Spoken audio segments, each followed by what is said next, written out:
Antes que nada, y antes de seguir, agradecer muy sinceramente la presencia aquí esta tarde aquí con nosotros de Joan Matabós. Agradecer su amabilidad y su generosa disposición a compartir con nosotros su mucho saber, que ahora sé que sabe mucho, puesto que hemos hablado un rato, sobre el mundo de la ópera por el que yo creo que todos estamos tan interesados.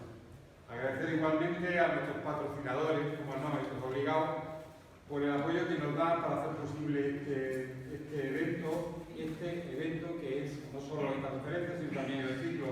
Así queremos mostrar nuestra gratitud al Ayuntamiento de Málaga, en la persona de la concejal de Cultura, Fernández del Corral, que nos apoya en esta aventura, al Centro Auditivo Domínguez, por su trabajo decidido a que los malagueños escuchemos mejor y lo mejor, en la persona de Alicia Domínguez, que siempre está ahí para apoyar las actividades de la asociación, a la Sociedad Económica Amigos del País, que nos presta este precioso salón barroco, bendecido por la figura de Carlos III, por detrás, y en la persona de su presidente, Jesús María Povedano, y, como no, de Pablo Guerrero, que es la persona que al final es quien nos ayuda a que esto sea posible.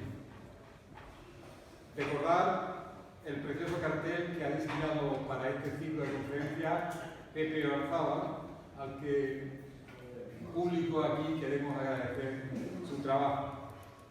Es para nosotros, la Asociación Amiga de la Ópera de Málaga, e interpreto que para todos los que están aquí esta tarde con nosotros, un lujo poder compartir con una persona como Joan Matabós, que, como saben, dirige lo que es actualmente el más importante teatro de ópera de España y uno de los más importantes de Europa, lo digo con su permiso, como es el Teatro Real de Madrid.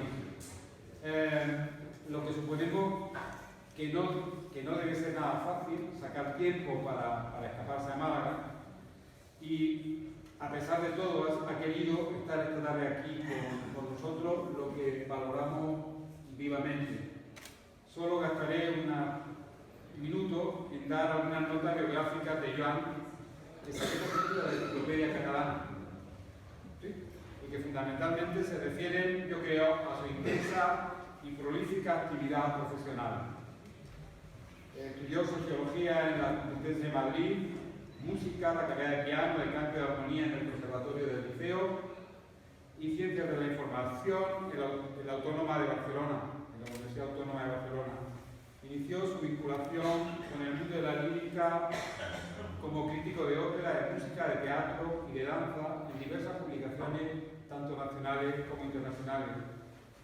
En el 93 fue nombrado director artístico adjunto del Gran Teatro del Liceo, y 2 años después, en el año 96, 2 años después del incendio del Liceo, asumió la titularidad artística del Liceo.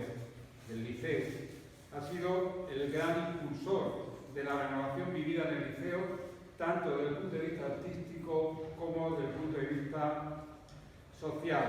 Ha promovido funciones y abonos populares que han tenido una masiva aceptación, consiguiendo abrir el liceo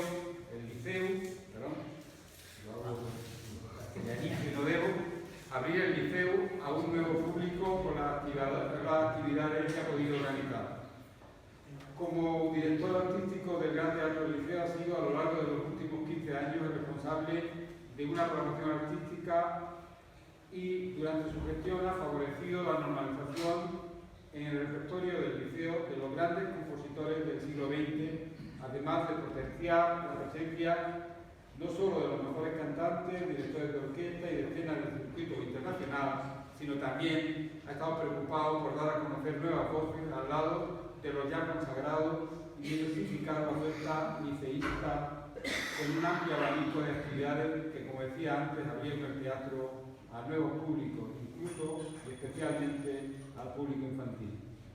En 2013 renunció a la dirección artística del Liceo para ocupar el mismo puesto en el Teatro Real. Creo que seguir hablando de estos méritos sería, yo creo que innecesario.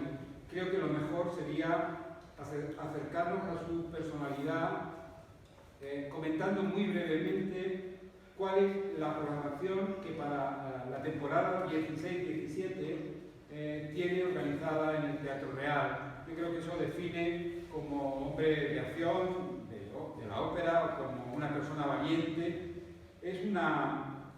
Se ofrecerá un total de 230 funciones, de los 365 días del año, 230 funciones, es una cantidad como muy importante, 108 funciones de ópera, de 16 títulos diferentes, 13 funciones de danza con 3 compañías diferentes, 16 conciertos de recitales líricos, 82 funciones para el público infantil y juvenil, 6 conciertos de los domingos de cámara, etcétera, etcétera. Es decir, consigue realmente impulsar un teatro como el Teatro Real de Madrid y ponerlo en el espacio y atraer a los públicos, atraer al público, que yo creo que es imprescindible y que esa es parte, un poco la tarea que hacemos humildemente desde la Asociación Amiga de la Ópera, que es impulsar y difundir la idea de la ópera. Además, ha sido fundador y presidente de la Ópera Europa y forma parte de jurados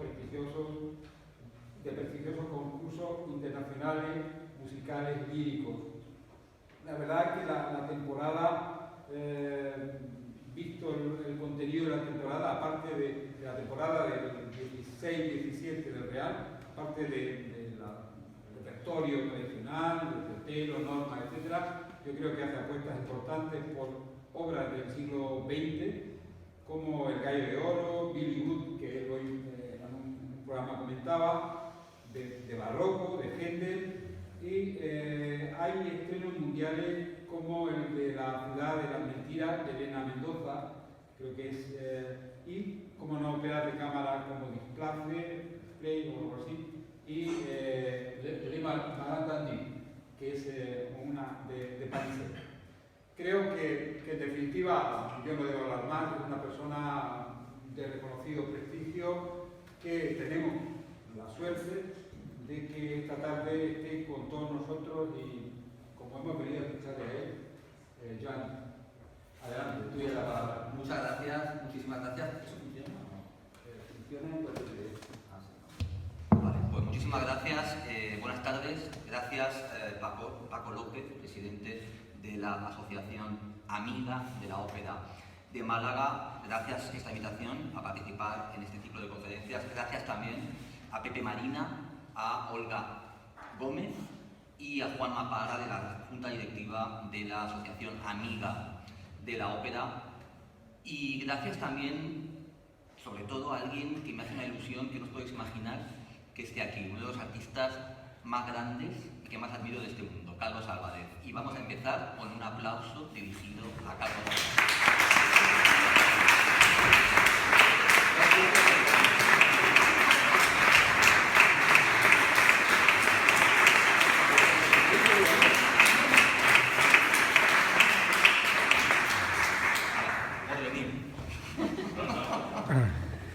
Bueno, cuando Paco López me planteó hablarles sobre la ópera como forma de arte y modelos de gestión, pues bueno, me pareció realmente que la propuesta podía tener su interés, porque justamente la ópera es una de las formas de arte que exige con especial contundencia una buena gestión, o los teatros dejan de ofrecer arte o pueden acabar incluso en una situación de auténtico cortocircuito. Las maquinarias gigantescas de la ópera, con frecuencia además excesivamente burocratizadas, pueden realmente llegar a encarnar todo lo que hay que evitar en una gestión eficiente. Rolf Lieberman, el legendario director de la Ópera de París, explicaba cómo en un teatro de ópera el director artístico o administrador se encuentra sistemáticamente encerrado en un sistema de presiones políticas, sindicales, administrativas, de lobbies diversos, internas y externas, que penalizan constantemente la consecución de los objetivos, de la misión de la propia institución. La paradoja es que para mantener sus objetivos de preservar el patrimonio, garantizar la calidad y promover la creación, los teatros de ópera tienen que someterse a los servicios de una administración invasiva, una administración que tiende además, como todas las administraciones, a multiplicarse a la que tiene la más mínima ocasión. Y, en definitiva, gestionar un teatro tiene mucho que ver con enfrentarse inteligentemente a este proceso. Por eso los teatros de ópera parecen a veces enfermos un poco de elefantiasis, de rigidez excesiva en la gestión, de escasa capacidad de adaptarse a nuevas circunstancias. Sin embargo, sería absurdo realmente no reconocer los esfuerzos que muchos de esos teatros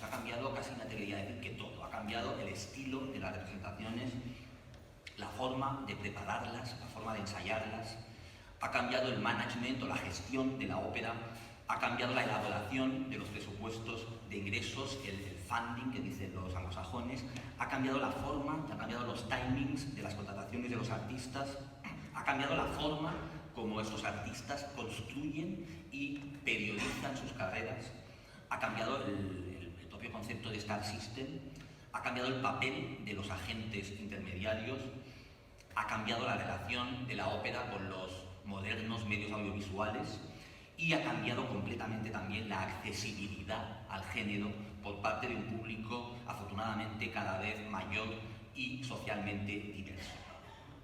Para enfrentarnos a esta situación sin perdernos por el camino en generalidades perfectamente previsibles y lugares comunes, lo que les propongo es que procedamos de una manera sistemática y comencemos por el principio. Es decir, que seamos sistemáticos y procedamos de lo general a lo particular, de las condiciones generales, podríamos decir, del arte al arte de la ópera.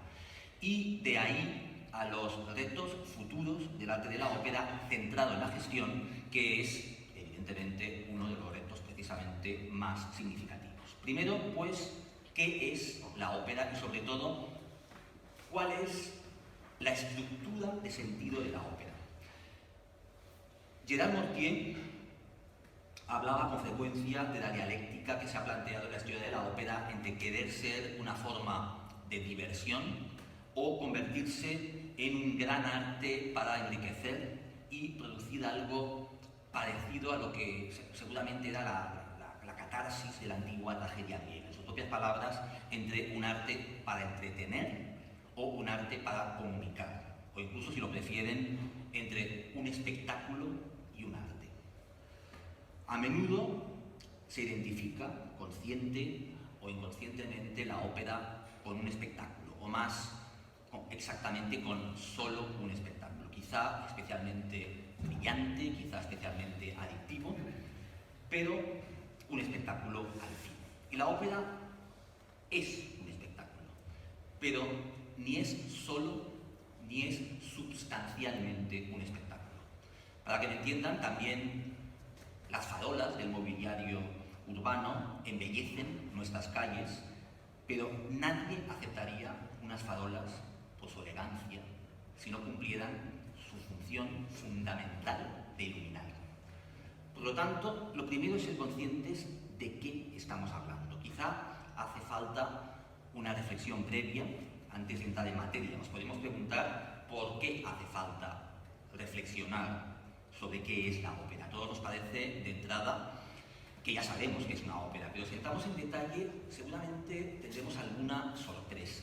Y a lo mejor ni siquiera nosotros mismos de la misma asociación amiga de la ópera, nos pondríamos fácilmente de acuerdo sobre exactamente de qué estamos hablando. La ópera merece que reflexionemos sobre ella, o mejor, necesita de esta reflexión por 4 motivos. Primero, porque la ópera no es un producto natural, sino que es un arte, es decir, está construida con reflexión y con técnica. Quiero decir que responde a unas determinadas intenciones, se elabora según un determinado código y responde a unas determinadas convenciones ligadas a cada época. En segundo lugar, porque a lo largo de sus 400 años de historia, la ópera ha sido objeto de una evolución. Bajo su nombre se amparan obras tan diferentes como por ejemplo las de Monteverdi, Gluck, Mozart, Rossini, Verdi, Wagner, Messiaen, o Shostakovich. No es algo banal reflexionar sobre qué tienen en común las obras de estos compositores y sobre qué es lo que nos permite deducir que todas ellas puedan ser calificadas como óperas. En tercer lugar, porque una buena representación de ópera no es lo mismo para todo el mundo. Puede haber, y de hecho hay, divergencias. Y no únicamente sobre la calidad del canto de un solista determinado. Hay divergencias pues, sobre la interpretación técnica y estilística de compositores de épocas diversas, sobre la relevancia de diferentes compositores, sobre la primacía de la música o de la dramaturgia, sobre el tipo de dramaturgia que resulta pertinente, incluso aceptable para algunos en el momento en el que hay que representar una ópera, es decir, sobre la función de la dramaturgia. Y detrás de estas divergencias no hay únicamente gustos diferentes, hay más que esto. Hay una concepción diferente de lo que es y de lo que cabe esperar del arte de la ópera. Y también, cuarto, porque el disfrute del arte no es algo espontáneo. La información enriquece, precisa e intensifica el disfrute del arte. Y esto no sucede únicamente en el mundo del arte. Disfrutar de un partido de tenis, si quieren ustedes, implica saber un mínimo sobre las reglas del tenis, conocer el código, ser consciente de las estrategias de los jugadores en el marco de la normativa del juego. ¿Se imaginan asistir a un partido de tenis sin tener ni idea de sus reglas? Pues igual que el tenis necesita un cierto entrenamiento, para disfrutarlo, la ópera necesita reflexión y necesita información. Por este motivo, cuando se conoce una ópera es cuando se disfruta verdaderamente. En arte, reflexionar lleva a comprender, y comprender es lo que lleva a disfrutar. Por lo tanto, vamos primero de lo general a lo particular, es decir, de las artes en general a la ópera en particular. Para ello, para definir mejor la ópera, la situaremos en el ámbito de las actividades humanas que le corresponde, el ámbito del arte. Intentaremos a partir de aquí describir o definir la ópera y definiremos los ingredientes o los instrumentos de la ópera. Intentaremos analizar cada uno de los elementos que juegan un papel en este arte y cuál es su función en el espectáculo final. ¿Qué valoramos en un cuadro o en una novela? ¿Cuáles son las cualidades que exigimos y que le reconocemos a un cuadro, a una novela o a una ópera para llegar a constatar que nos gusta? ¿Y de cuáles de estas cualidades somos conscientes? Por ejemplo, puede que lleguemos a la conclusión que nos gusta porque es bello, o si lo prefieren, tiene cualidades estéticas que nos parecen evidentes, o porque nos entretiene, nos hace pasar un rato agradable, nos desconecta de lo cotidiano, o porque tiene mérito hacer esto. Lo habrán escuchado muchas veces. Lo valoramos porque tiene mucho mérito hacer esto, es decir, requiere mucha técnica llegar a pintar un cuadro así. Es agotador cantar un papel tan difícil, etc. Y también, por ejemplo, porque dice verdades como puños, con las que nos solidarizamos. Lo valoramos porque lo que dice es verdad y por eso lo valoramos. Todos estos son criterios de valoración que habrán escuchado ustedes directa o indirectamente muchas veces. Pero el problema es que las cosas no son tan evidentes cuando de lo que se trata, por ejemplo, es de disfrutar pues, de un cuadro de Kandinsky. Porque es bonito, puede no serlo en absoluto. Y en cualquier caso, desde luego, este no es un adjetivo que resulte pertinente en una obra de este pintor. ¿Nos entretiene? Pues más bien resulta perturbador. ¿Tiene mérito hacer esto? En su momento, tantos críticos dijeron de Kandinsky y de tantos otros que esto lo podría pintar un niño, que es otra manera de negarle el mérito. ¿Dice verdades como puños? Pues más bien al contrario, deja preguntas sin respuesta. ¿Qué es lo que sucede en una ópera? ¿Cuáles son los criterios a través de los que constatamos que eso nos gusta? Porque cantan maravillosamente, porque la dramaturgia es apropiada, porque tiene mérito, por sus cualidades estéticas, porque es bonito, porque emociona. En definitiva, a donde quiero llegar es a que tengamos en cuenta que esta no es una cuestión así metodológica o académica. La cuestión apunta a cuál es realmente la actitud para ver la Traviata, por ejemplo. Es decir, cuáles son los criterios que hacen que una Traviata sea una buena Traviata. Cierto que habrá quien diga, y con razón, que todo tiene su importancia, desde los cantantes a la versión musical o a la dramaturgia, pero si sabemos contestar a la pregunta de si nos ha gustado, quiere decir que existe una jerarquía en esta valoración. Y si existe una jerarquía, quiere decir que algo es lo que constituye el sentido preferente de lo que para cada uno de nosotros es la esencia del espectáculo. Esto no sucede exclusivamente en la ópera, ni mucho menos. Es un problema general de las artes. Saber cuál es la información preferente y valorar, o mejor, poner en valor el arte según esta información preferente.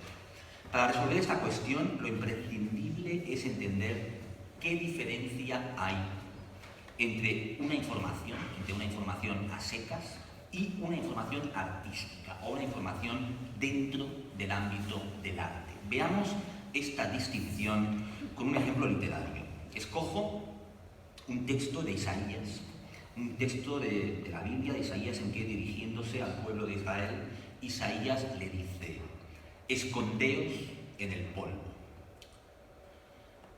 En el contexto en el que aparece esta frase, ese escondeos en el polvo, lo que está pidiendo Isaías al pueblo de Israel es que se arrepienta. Le está diciendo: arrepentíos.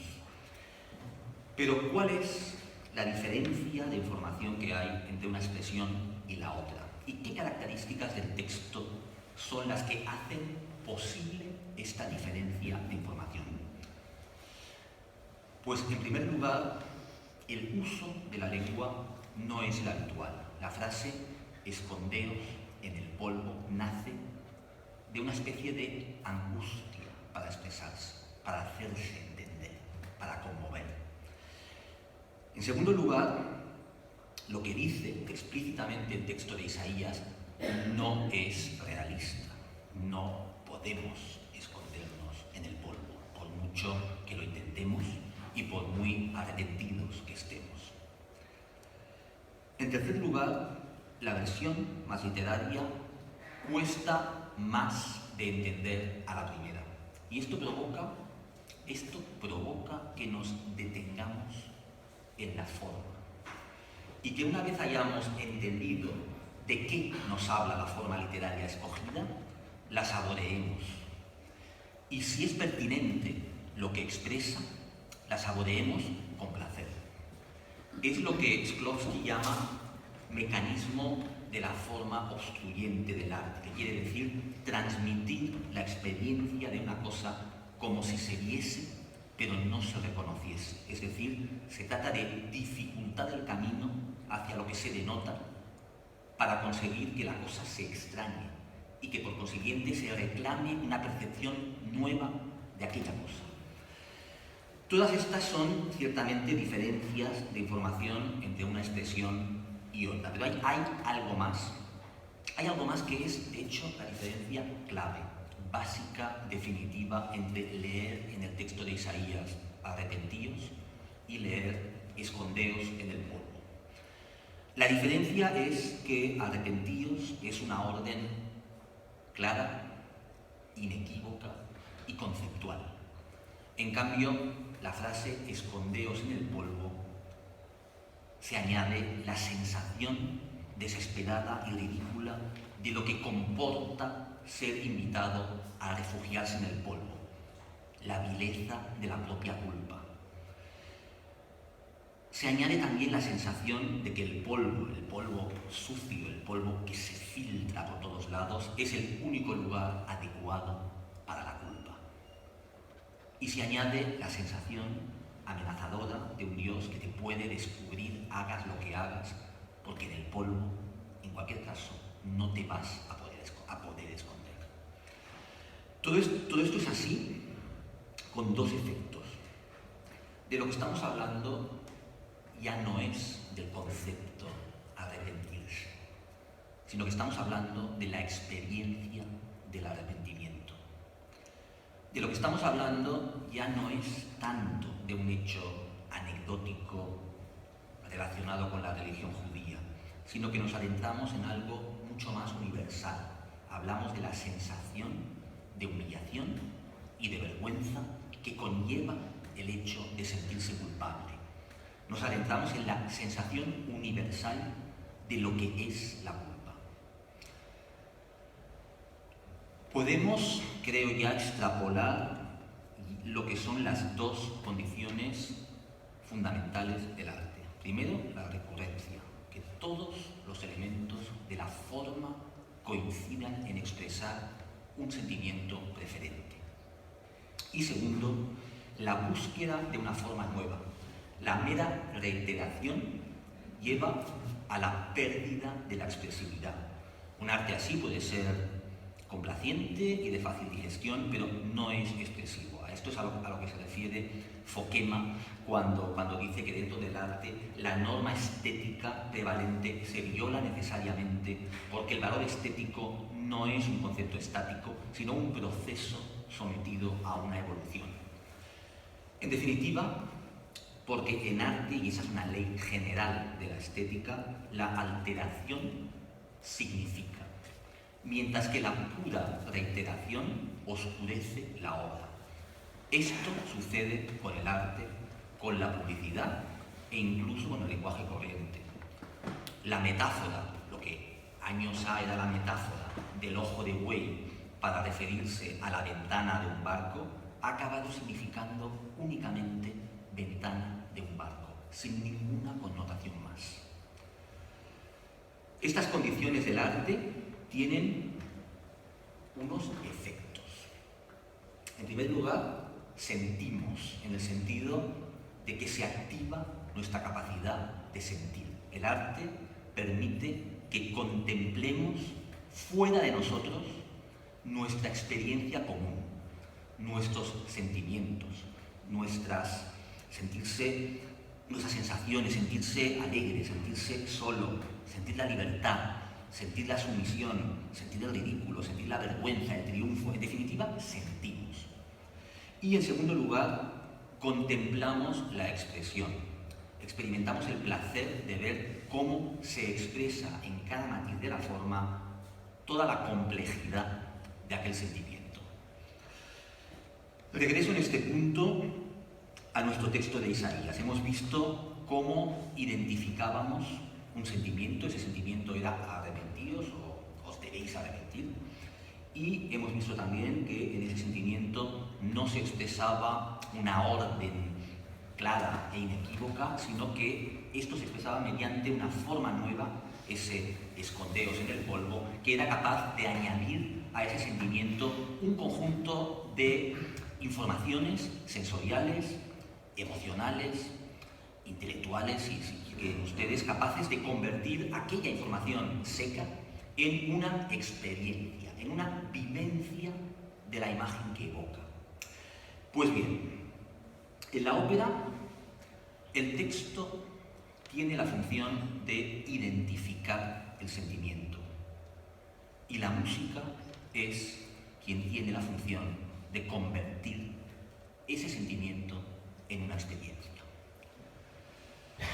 Les voy a poner un ejemplo del ámbito académico que tuve ocasión de conocer, pese a que el ámbito mío propio, digamos, no es el académico, pero bueno, fue en la Universidad de Barcelona, a raíz de una estudiante que proponía un ejercicio en el que comparaba La Dama de las Camelias, la novela de Alexandre Dumas hijo, con la versión teatral del mismo Dumas, luego lo comparaba con el libreto de Piave para la Traviata y finalmente lo comparaba con la ópera de Verdi. Es un caso especialmente ilustrativo porque lo tenemos todo. Tenemos una novela, tenemos una obra de teatro basada en la novela, tenemos un libreto basado en la obra de teatro y tenemos una ópera compuesta a partir sobre ese libreto. El caso es que en el paso de un texto al otro, de la novela al teatro y del teatro al libreto, lo que se observa muy fácilmente es una pérdida progresiva de recursos textuales. De hecho, respecto a la novela, el libreto de Piave acaba apareciendo una indicación simple, conceptual, y eso sí, muy ordenada, de lugares, de hechos y de acciones de los personajes, casi sin nada más. Por ejemplo, la felicidad de los jóvenes amantes en el refugio de fuera de París, en la novela, se explica con una metáfora de unos nadadores que bucean bajo el agua y salen a la superficie apenas unos segundos para coger aire y volverse a sumergir nuevamente. Esta imagen de la impaciencia, de la pasión, de la urgencia en el libreto de la ópera, de hecho, ha desaparecido por completo. Y todo esto sucede en el descanso entre el primer acto y el segundo. Pero, en el momento en el que a ese libreto se le añade la música de Verdi, la cosa cambia. Cuando Violeta canta aquel Ama mi Alfredo con aquella frase amplia y desesperada, la información de la felicidad y de la pasión de los amantes nos llega con una plenitud que trasciende con mucho lo que únicamente las palabras o únicamente la música nos puede aportar. O, para decirlo de otra manera, la música ha restituido aquella información de la obra literaria original que el libreto había eliminado. Y lo ha hecho con una forma nueva, todavía más intensa y más turbadora. En resumen, la ópera es teatro construido con palabras y con música, pero no es música más literatura, sino un signo nuevo. A lo que me refiero es a que la música no es un mero subrayado del texto literario, no es una música que se añade a una película muda con el objeto de ayudar a verla. Y también me refiero a que el texto literario no es un mero soporte, un pretexto o una excusa para escuchar música. En la ópera el texto tiene una función denotativa, es decir, una función identificadora de la situación. La música tiene toda la función connotativa. Por eso no estamos hablando de una colaboración complementaria entre dos artes, sino de un producto nuevo y diferente, en el que las palabras tienen una función de figuración del objeto, y por eso esencial, mientras que a la música le corresponde la función de convertir ese objeto en materia de expresión y de percepción estética. O dicho de otra manera, percibimos el arte en el texto, pero se trata de un arte que ha sido creado por la música.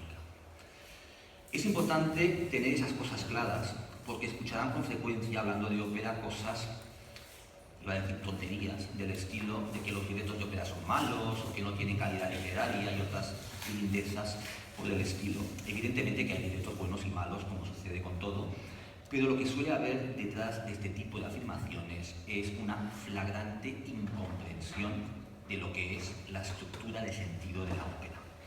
Por los motivos que acabamos de ver, el análisis del libreto operístico como obra de arte no tiene el más mínimo sentido.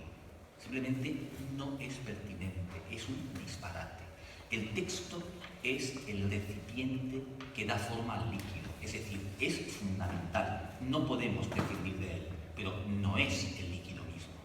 El texto identifica el sentimiento, identifica el objeto, pero el arte, quien lo crea, es la música. Es la música quien convierte ese objeto en materia expresiva. El análisis del libreto como obra de arte simplemente no ha lugar. Un buen libreto de ópera no es nunca aquel que ya contiene las connotaciones del objeto que identifica. Ese podría ser un buen texto literario, pero como libreto de ópera sería pésimo. Hemos visto cómo y por qué la ópera es un arte y hemos dicho también que es construida y percibida como un arte, es decir, que sus materiales no solo identifican, sino que también expresan, y que la elección de un material singular se integra en una estructura compleja que responde a una voluntad expresiva global. Hemos visto cómo y por qué la ópera es un arte y hemos dicho también que es construida y percibida como un arte, es decir, que sus materiales no solo identifican, sino que también expresan, y que la elección de un material singular se integra en una estructura compleja que responde a una voluntad expresiva global. Parece un trabalenguas, pero no lo es. Si Alfredo Germont, el Armand del texto de Dumas, arroja dinero sobre el cuerpo casi exánime de Violetta Valéry en el tercer acto de la Traviata, lo que quiero decir es que el gesto expresa más que identifica. O, si quieren ustedes, lo que se identifica solo es un medio, un instrumento de la expresión. Y por ello, lo que ha de reproducir cualquier interpretación escénica y musical de este fragmento de la Traviata no es necesariamente el dinero arrojado a los pies del personaje, sino sobre todo aquella generosidad maltratada que condensa el sentido de la obra y también, por tanto, el de aquella escena. Luego volveré sobre ello. Recuerden que la Traviata sitúa en el centro de la acción dramática a una prostituta o a una cortesana, si lo quieren decir más finamente, que hace justamente lo contrario de lo que se espera de su imagen social y de su oficio. Si la prostituta simula amor, Violetta Valéry ama. Si la prostituta cobra, Violetta paga. Y cada acto está destinado a explicar en una espiral progresiva el alto precio que pagará por amar tanto. Perderá primero el lujo y los salones de París, después el amor de su amante y finalmente la salud y la vida. Y toda la obra está destinada a mostrar el cruel maltrato con que la sociedad paga tanta generosidad y tanto amor. Este es el sentido. La puesta en escena debe, ante todo, expresarlo. ¿Cuán relativo es, desde esta perspectiva, que la dramaturgia sea fiel a las acotaciones del original o la recree? Lo que importa es que exprese su sentido, y para ello una representación literal puede ser potenciadora o letal para expresarlo exactamente igual que una dramaturgia, digamos, rompedora puede enterrar bajo su ingenio el sentido o, por el contrario, revelarlo. Lo importante es que el espectador ha de entender aquello que se expresa y revivirlo en la propuesta escénica y musical.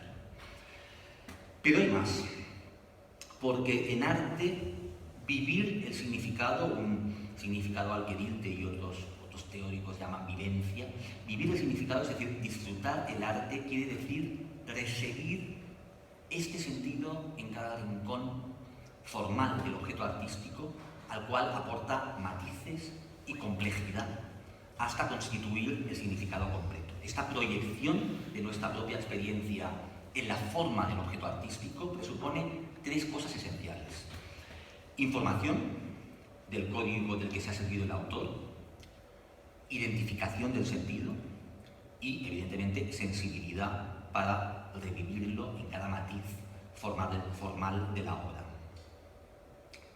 Hemos visto cómo el arte tiene unas condiciones y tiene unos efectos. Hemos visto también que tiene una estructura de sentido en la que cada uno de los instrumentos juega un papel concreto, porque evidentemente que el efecto del arte no se consigue con magia, sino que el arte tiene unos instrumentos. Esos instrumentos provienen de nuestra vida cotidiana, pero son reelaborados con una finalidad artística. Las palabras, los colores o los sonidos son cosas cotidianas y son cosas comunes. Lo que sucede es que el artista los reelabora intuitivamente para convertirlos en material de expresión.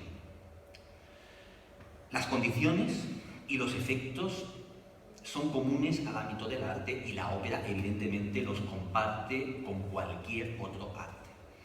Los instrumentos, en cambio, en el caso de la ópera son específicos, son numerosos y son de una considerable complejidad. La singularidad de la ópera consiste, respecto a los otros artes, en su complejidad formal y, por lo tanto, en su inmensa complejidad potencial de sentido, porque la ópera se vale de la literatura, del texto dramático, del libreto, que ya hemos visto qué función tiene en la estructura del sentido del género. Se vale del tejido musical que constituye la orquesta, el coro, se vale de las voces, de los cantantes, se vale de las formas, de los colores, de las sombras, de la escenografía, del vestuario, de la iluminación, de los cuerpos y de la gestualidad de los personajes, a veces de la danza. Lo importante no son los ingredientes ni el hecho de que sean numerosos. Lo importante es que ese canto, esa dramaturgia, esa escenografía, esa orquesta, ese coro forma una estructura de sentido. Esta es la singularidad de la ópera, su complejidad formal y por lo tanto su complejidad potencial de sentido. La ópera es, o me parece, si la tuviera que definir, como la más compleja confluencia de todas las artes al servicio de la expresión. Es habitual apelar a la complejidad de la ópera para explicar algunas de sus problemáticas, pero complejo no quiere decir confuso, ni como decía Jorge Luis Borges a propósito de Góngora, que para desenmascarar la falsa complejidad decía: su texto no es complejo, sino solo complicado. Complejo quiere decir que aquello de lo que nos habla una obra, la decepción amorosa, o la felicidad, o la traición, o la lealtad, el sacrificio generoso, o la mezquindad humana, no la simplifica unívocamente, como sucede pues, con los folletones, a un solo aspecto de ese sentimiento o de esa experiencia, una bondad angélica, sin matices, o una maldad igualmente monolítica.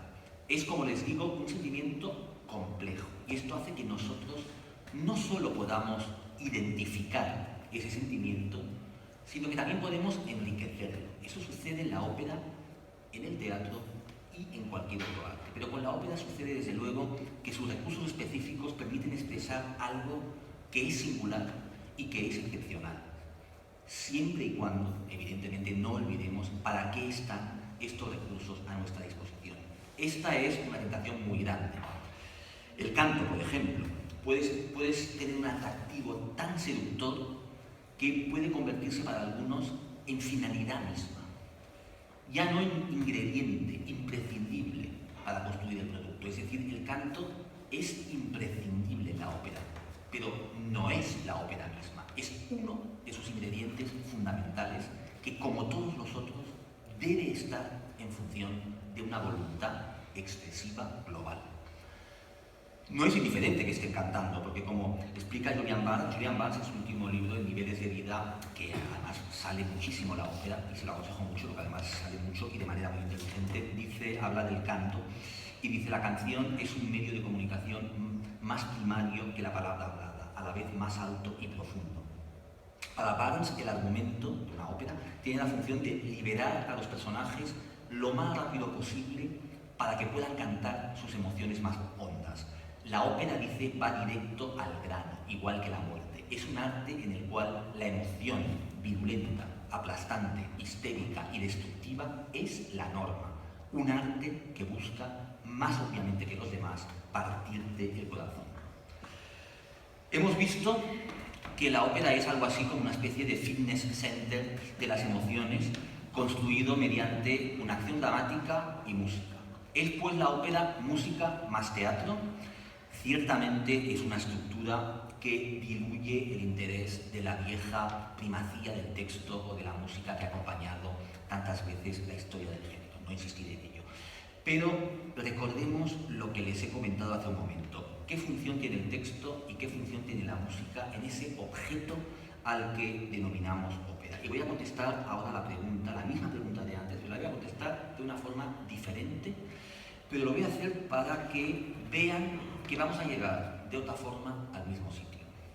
Y en este caso, si me permiten, voy a poner un ejemplo de otro arte, como la pintura.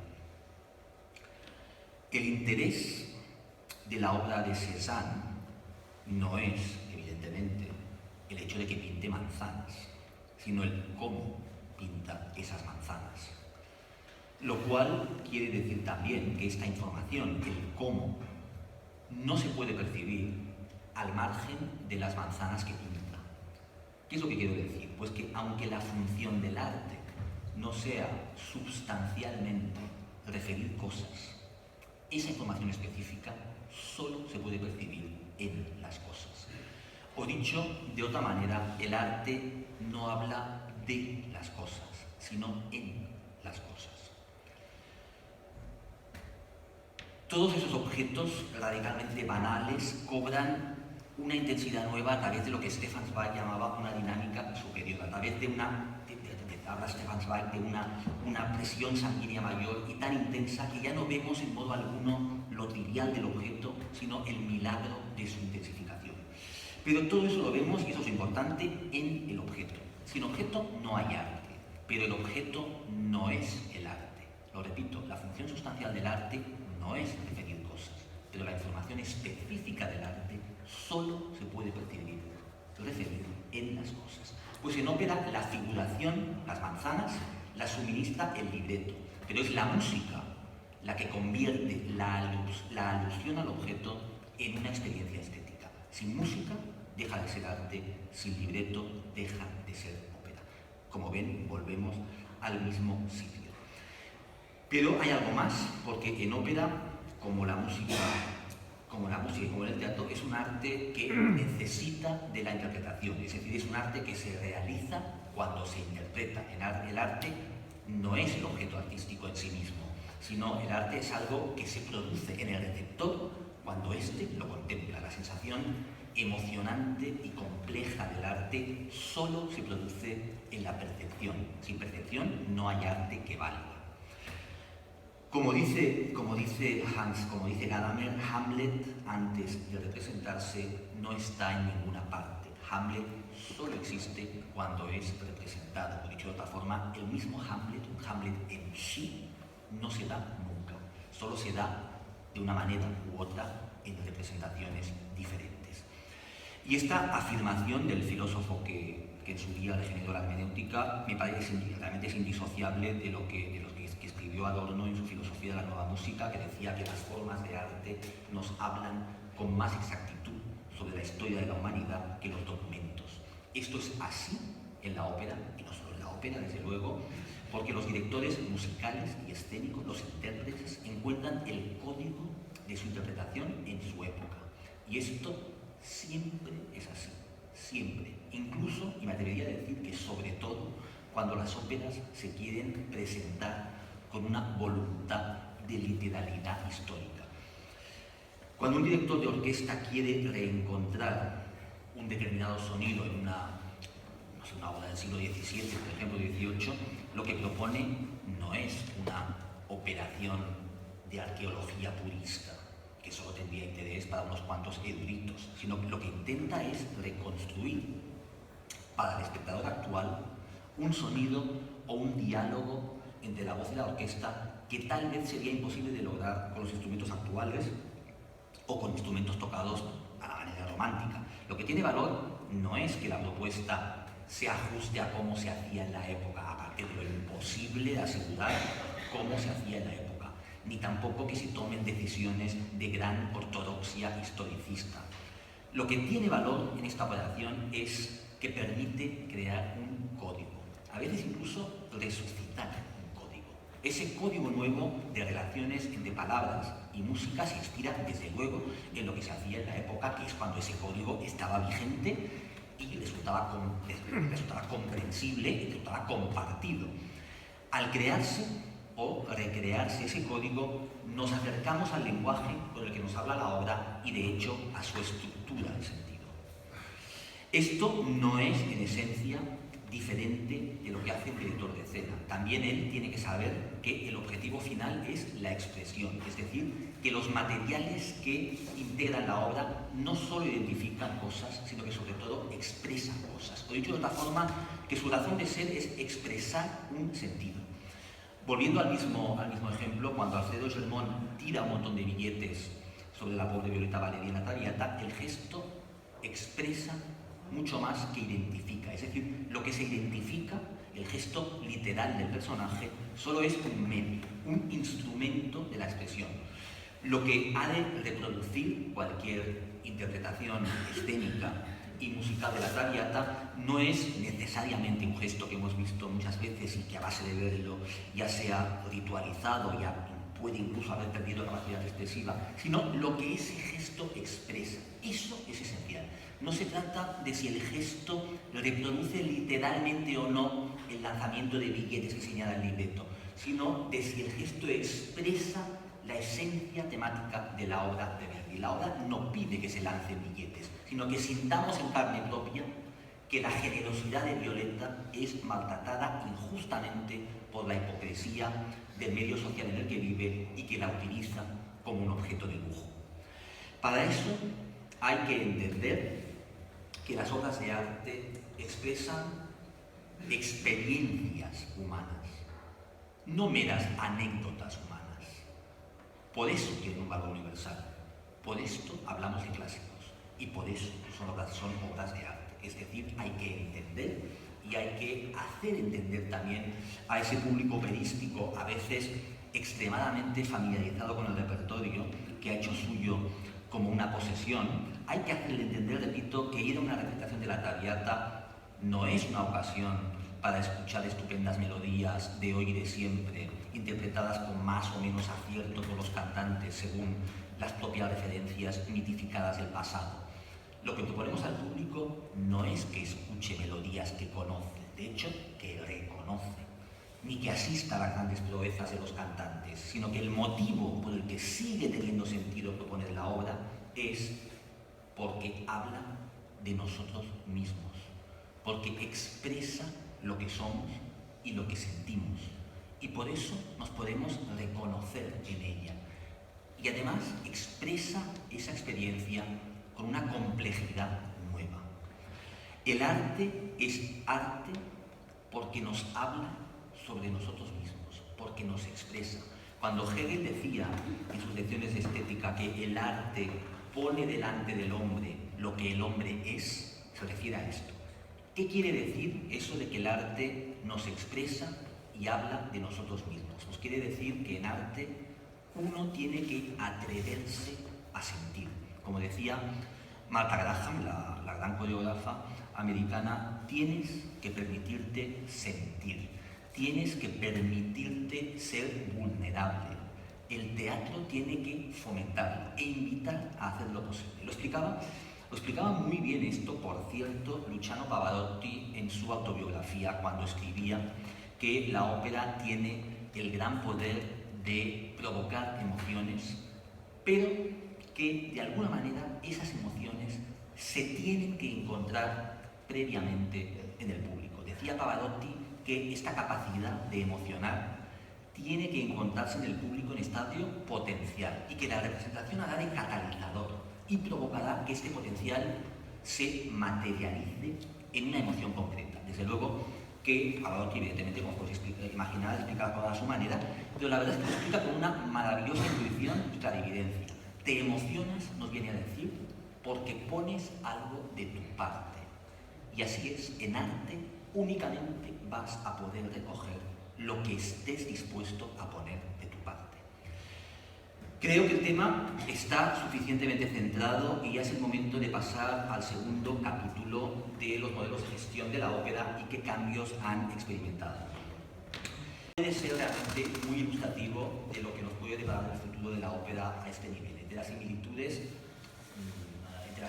la verdad es que se diga lo que se diga, sorprende la relativa homogeneidad de la programación. Hay diferencias, pero seguramente menos de las que cabría suponer. Pero bueno, no me extiendo sobre eso. Entre las diferencias sorprende lo heterogéneo de los modelos de producción y de los modelos económicos y de gestión. Y no solo por el contraste espectacular, claramente, entre el modelo americano y el modelo alemán, sino también por lo diversos que pueden ser los modelos en Europa e incluso entre dos teatros, a veces incluso muy próximos geográficamente. No hay recetas al respecto. Quiero decir que lo que les estoy explicando ahora, realmente no voy a decir que un modelo es mejor que el otro. Hay modelos que funcionan así en plural y algunos otros que son muy problemáticos, pero sobre todo hay modelos que funcionan en determinados contextos y que son inimaginables en otras áreas geográficas, y todo depende al final de la capacidad del modelo de lograr una interacción creativa y de refuerzo mutuo entre los temas artísticos y los temas financieros. Cuando se habla de estas cuestiones, hay una cierta tendencia a pasar por alto los temas arquitectónicos, pero no se engañen ustedes. Cuando se habla de gestión de la ópera, el tema arquitectónico es un tema crucial. La arquitectura define el aforo del teatro, el foso de la orquesta, el acceso o no a un determinado repertorio. Las condiciones del escenario pueden facilitar o pueden impedir determinados sistemas de gestión, la alternancia de producciones, el tiempo de montaje de las escenografías, el tamaño del equipo técnico necesario, por ejemplo. Las decisiones estratégicas de un teatro no se pueden tomar bajo ningún concepto sin tener en cuenta, para lo bueno y para lo malo, los dictados de la arquitectura. Soy consciente que ese no es un tema que nos ocupa, pero bueno, está bien apuntarlo para que se sepa, pero el tema que sí nos ocupa es, desde luego, el tema de la financiación, y este va a ser el punto final de mi exposición, y espero que sea un poco una provocación que quizá suscitará algunas preguntas. Un apunte pues sobre el tema de la financiación. En Europa, los ingresos por taquilla de un teatro representan un porcentaje generalmente discreto de sus recursos, en el modelo, digamos, clásico europeo, de un 10 y un 20% de media. La financiación de los teatros depende en un porcentaje muy mayoritario de los ingresos de fuentes de origen público, salvo algunos casos brillantes, las contribuciones de origen privado están realmente muy poco desarrollados. En Estados Unidos, los ingresos por taquillaje representan un porcentaje mucho más elevado respecto a la media europea. La media de los ingresos por taquillaje, para que se hagan una idea, de las 110 compañías americanas que son miembros de Opera América es del 35%. El resto de los ingresos complementarios son de origen privado. Utilizo los datos del estudio del antiguo gerente de la Ópera de París, de Philippe Agit, que ha hecho hace unos años un libro sobre Management of Opera, y los datos los saco de este estudio, un poco para quien le interese. Está traducido a castellano, al menos parcialmente el estudio. Según su modo de financiación, los teatros de ópera se pueden agrupar en tres tipologías. La primera se podría definir como fuertes subvenciones de origen público e ingresos por taquillaje marginales. Es el sistema, como os decía, mayoritario en Europa. Es el sistema de casi la totalidad de los teatros alemanes, franceses, italianos, belgas, holandeses y del este de Europa. Las subvenciones públicas financian la parte esencial del coste del teatro. Los ingresos por taquilla oscilan entre el 10 y el 20% del presupuesto. El objetivo prioritario del teatro no es maximizar los recursos de taquillaje, sino diversificar el público, hacer el teatro accesible a nuevos públicos, etc. Esto es lo prioritario. Entonces, para equilibrar los presupuestos hay que lograr pues, entre un 80 y un 90% de ingresos pues, de ayuntamientos, de provincias, de ministerios de cultura, de los Länder, etc. En definitiva, las administraciones públicas de un tipo u otro, según el país, según el teatro, según la coyuntura.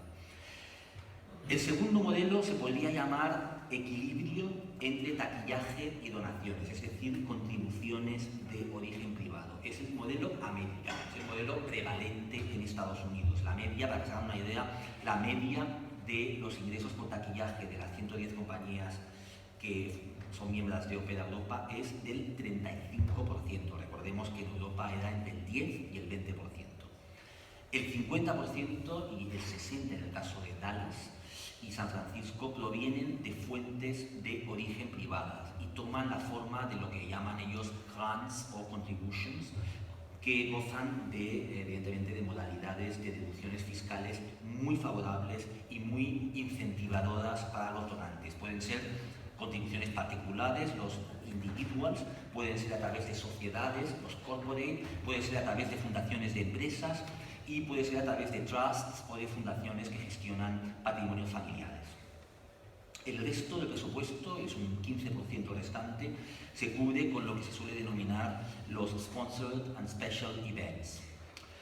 A ver, en ese sistema impresiona la extrema diversidad de las cantidades aportadas. Para que se hagan una idea, los 11 donors más importantes del Metropolitan, que son 5 parejas, 2 fundaciones, 2 endowments y 2 founders, aportan 27,5 millones de dólares de un total de donaciones de 106 millones en cifras del 2007. En Chicago, el montante de donors y contribuciones individuales llega a ser del 19,8 millones de dólares. De esa cantidad, 4,5 millones de dólares son aportados por 45 donors, con aportaciones de más de 100.000 dólares anuales. Es decir, en una palabra, el 90% de los ingresos privados provienen del 10% de los donantes.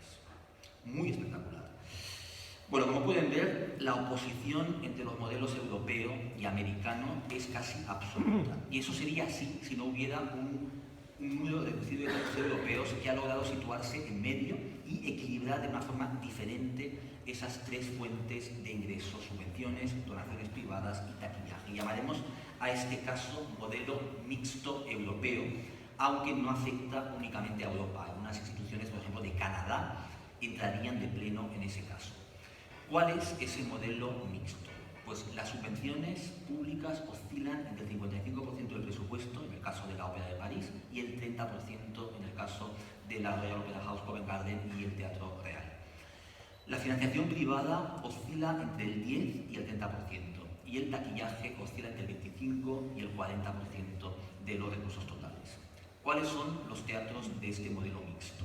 Pues son la Royal Opera House, Covent Garden, la Ópera de París, el Teatro Real, el Liceo, la Scala, la Ópera de Zúrich, la Staatsoper de Viena y la Bayerische Staatsoper de Múnich. Estos teatros participan de la misma visión de la ópera como un arte de interés general que tienen el resto de los teatros europeos, pero la gestión es completamente diferente y me parece que no es aventurado afirmar que el futuro de la ópera en Europa pasa por algo muy parecido a este camino. Evidentemente, para que este proceso se pueda generalizar más, hace falta muchos cambios, pero el primero, en el caso de España, evidentemente, es la deducción fiscal de las donaciones. El segundo es, evidentemente, también tomar conciencia de que este nuevo escenario a la americana implica que las instituciones culturales se encuentran en competencia para las unas con las otras para obtener donaciones y deducciones, y esto, evidentemente, también tendrá, en el momento que se consolide este modelo en España, pues tendrá consecuencias. Voy acabando ya. Todo esto que les acabo de comentar, pues como pueden imaginarse, conlleva un cierto grado de complejidad en el momento de organizar una institución que se dedique a crear y a divulgar el arte de la ópera. Pero no nos debemos, yo creo, dejar engañar por la complejidad, porque lo que de verdad importa en realidad, vamos, si quieren hablar de complejidad, encantado, porque la verdad que tiene su tela todo esto que cuento, pero lo que importa de verdad es muy, muy sencillo. Tiene sentido y es socialmente y personalmente útil que existan instituciones como los teatros de ópera. Vale la pena valorar la experiencia artística. La ópera y cualquier otra experiencia artística es indisociable de una determinada concepción de lo que somos los seres humanos. Ciertamente somos individuos singulares con necesidades materiales, no insistiré, pero también sentimos, también pensamos, también somos capaces de aprender y de enriquecernos con los estímulos de nuestro entorno. Y también somos conscientes de lo que somos y de lo que sentimos. Si se me permite la simplificación, tenemos vida interior, que es lo que nos diferencia de los animales y es lo que nos hace compartir similares sentimientos y similares experiencias con el resto de los hombres. En síntesis, el arte es el único lenguaje, sonidos, palabras, trazos, lo que quieran, el único lenguaje que transmite la complejidad de la experiencia, pero no como algo cerrado al reducto de nuestra subjetividad, sino como una realidad creada justamente para ser compartida por muchos. Una sociedad culta es una sociedad rica en sentimientos, en ideas, capaz de ser sensible a los demás, capaz de escuchar, capaz de expresar y capaz de compartir. La cultura, y singularmente también la ópera, es fuente de placer. No hablo de placer físico, que bienvenido sea, pero no es el tema, sino del placer de reconocer sentimientos propios y compartidos que podemos contemplar fuera de nosotros mismos, y esto nos hace ser más conscientes de nosotros mismos. Es el placer de poner todas las potencialidades del hombre al servicio de la expresión. La intensidad de esa experiencia no tiene precio. Y voy a acabar, antes de que ustedes acaben conmigo, espero que esas reflexiones realizadas con la esperanza de ver resultados útiles susciten alguna pregunta, pero voy a acabar con una frase de Gerard Mortier. Dijo, si no construimos más teatros, habrá que construir más cárceles. Y a mí también me gustaría vivir en un mundo con más teatros que cárceles. Muchas gracias.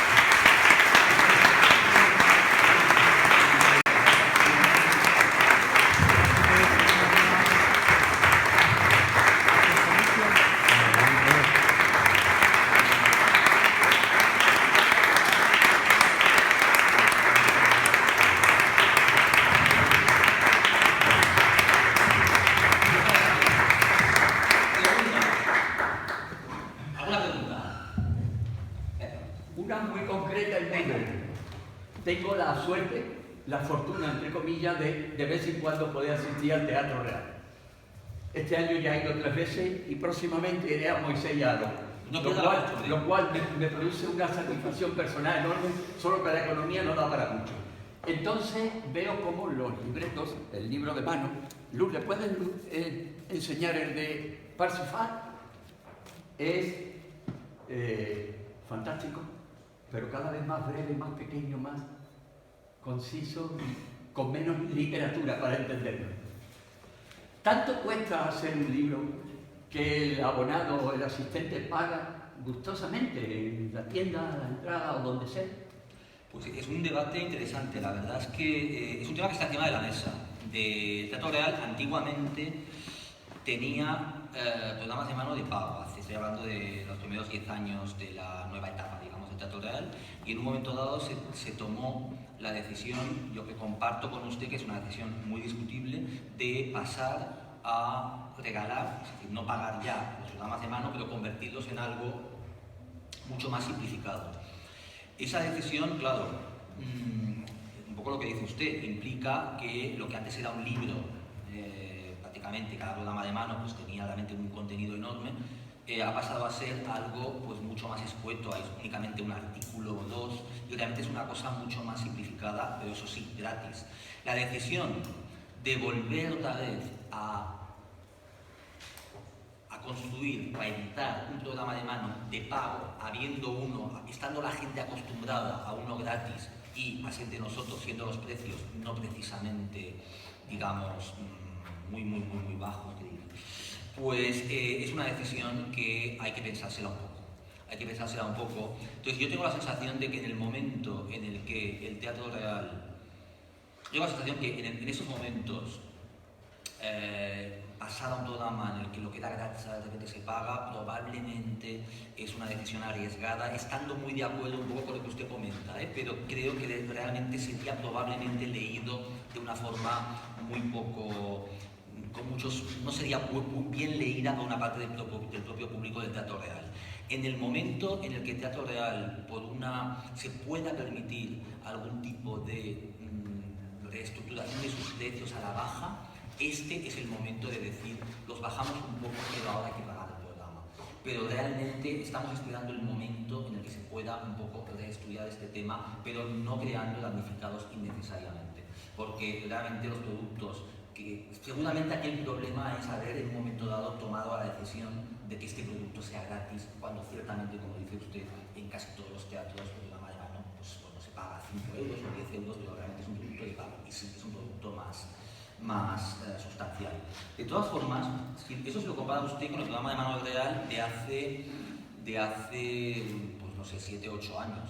Pero si usted lo compara con los programas de real de la temporada pasada, ahí le tengo que decir que no tiene del todo razón, porque los programas nuevos son gratis y prácticamente son el doble que eran los programas de la temporada pasada, un poco en ocasión del bicentenario, en ocasión un poco de las circunstancias un poco especiales que vive el Teatro Real. Lo que sí se ha hecho es prácticamente duplicar el volumen y la cantidad de información del programa de mano sin realmente, bueno, manteniéndolo como un producto gratuito. Por lo tanto, bueno, a mí me parece que aquí hay que valorar que, en fin, en lo que se refiere a la comparativa con el futuro, con el pasado inmediato de la institución, realmente el programa de mano ahora es más sustancial que era. En comparativa con lo que son los programas de la Ópera de París o los programas de otros teatros, pues sí, está encima de la mesa la opción de que vuelva a ser un producto de pago y que vuelva a ser un producto mucho más ambicioso. Solo una cuestión más y no espero respuesta. Me encanta su referencia a Gerard Mortier. Bueno, todavía más al maestro. Sí, pero fue todo un misterio. ¿Qué pasará con el nuevo? Reconózcalo. La verdad que yo tuve siempre una relación súper cordial y cariñosa con el siempre. Estoy hablando de mucho antes de que me dedicase a ese negociador, que yo tenía una relación estupenda con el norte cuando estaba en estudiar de Salzburgo y lo comparto. Pero para que haya esa comunicación tiene que haber una sensibilidad también del espectador. Esa sensibilidad yo creo que es un poquito escasa actualmente.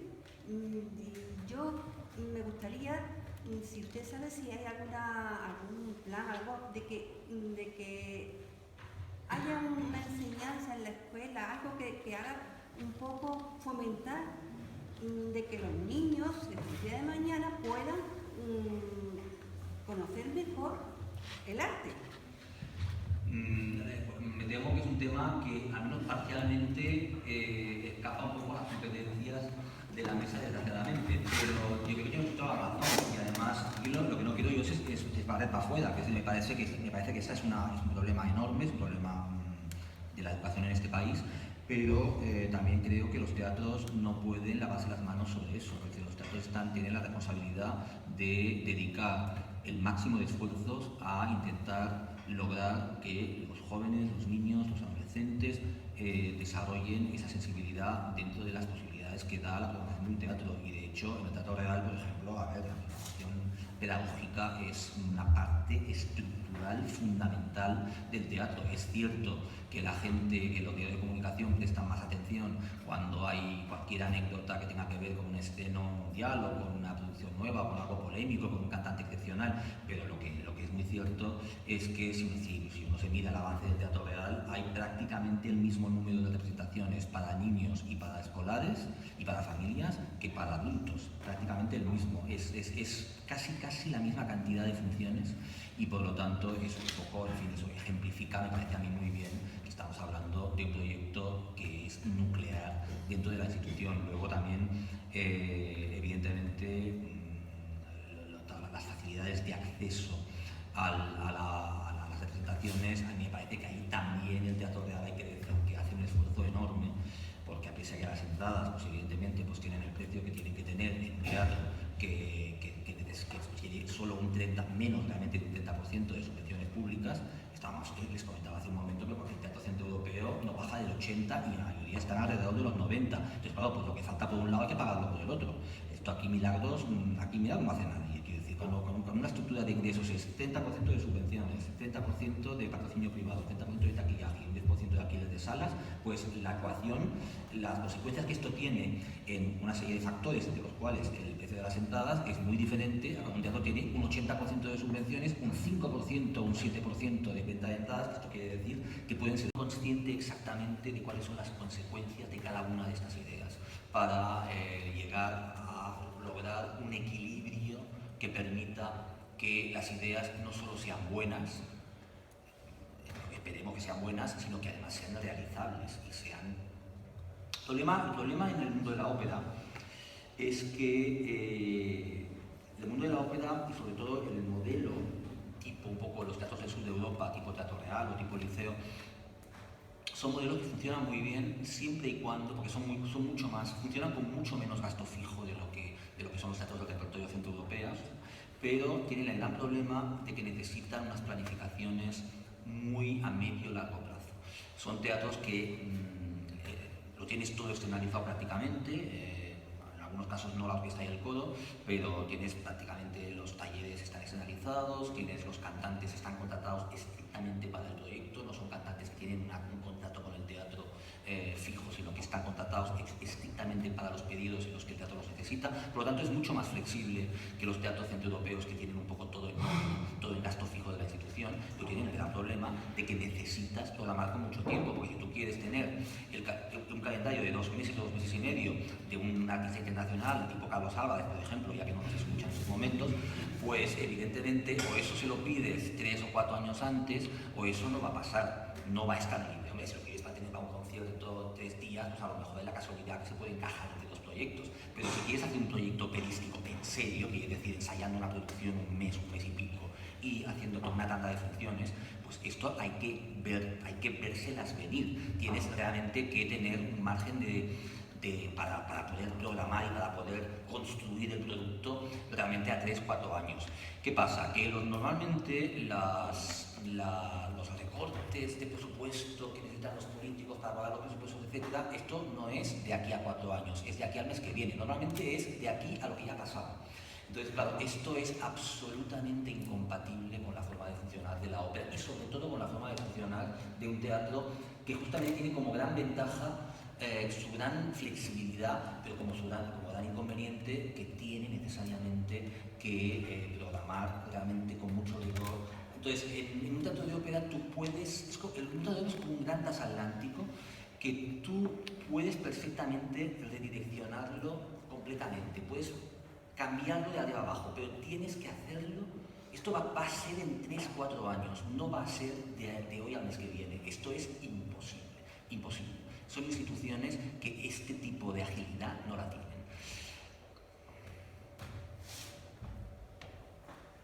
Bueno, pues con la pregunta de Carlos damos por finalizado el acto de esta tarde, la conferencia, agradeciendo evidentemente a nuestro conferenciante la amabilidad, la claridad y la pasión que pone en todo lo que cuenta, y recordando como que, bueno, que la siguiente conferencia, que es el día 17, que la da Lourdes Jiménez, que está aquí esta tarde, y recordar también que el día 14